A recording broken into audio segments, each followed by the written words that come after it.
Hey yo, Sunshade Shane here. Today we're going to be going over, that's right, Pokémon Stadium's OST.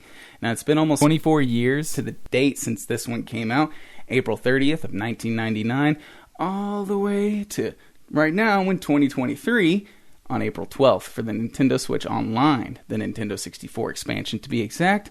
And let me tell you, if you haven't opened up that little bottle of nostalgia yet, you really should. So let me tell you, this game is full of absolute bangers. I don't really know if you got to grow up with this game during the late 90s or early 2000s, but if you did, you would know that it was a staple of the N64.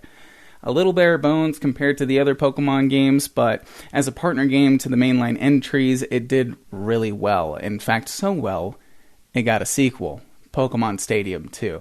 Now, I'm not here to talk of its success or its sequel's glory, but the soundtrack of my parents' annoyance. But real quick, we have to talk about the maestros behind these 32-bit bops. Now, I had to do a mild bit of digging to find the people who specifically did it. Fan wikis are a lifesaver, but I found around 5 people total, a little conflicting on the information, but I want to focus on one person, specifically Mr. Toru Minageshi. Now, this little menace is responsible for many a Zelda composition and quite a few KK Slider tunes. Ever since he was a child and he first saw the original The Legend of Zelda for Famicom commercial, he loved every bit of what he heard. He then scooted on up to Nintendo, the little miscreant, and through some ninth-dimensional gigabrain musical nonsense, he ended up not only landing the job, but he would go on to create one of the most important musical pieces of our time.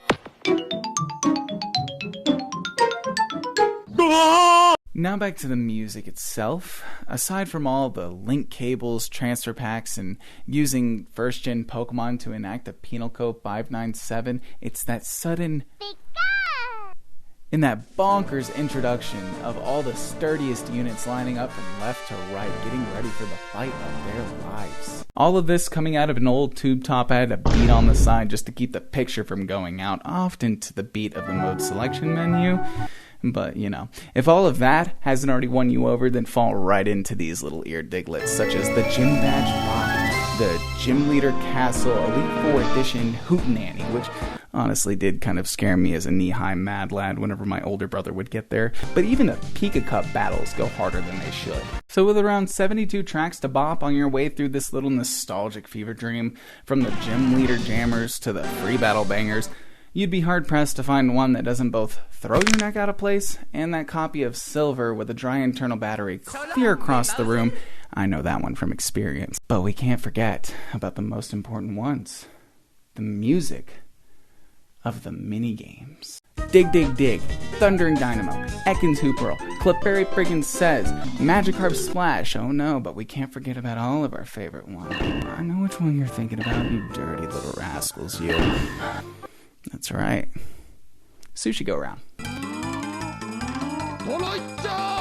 But by far, one of the most goated tracks on here, and simply to also pay respects to one of the most legendary voice actors out there, Professor Oak's theme.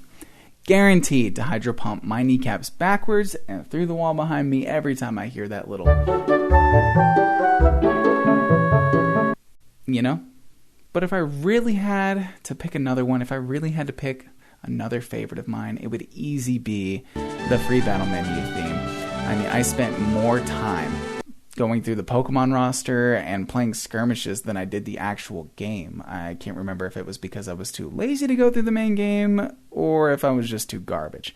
Either which way, all of these will sit at the top of my list for years to come. I'd give it an easy staying up too late on a school night just to whiff every single Elite Four battle that I tried. Stupidly addictive game, even more addictive bops. Still a little upset about the missed opportunity that was the Game Boy Connection menu on the Nintendo Switch Online. But hey, I got to relive my childhood.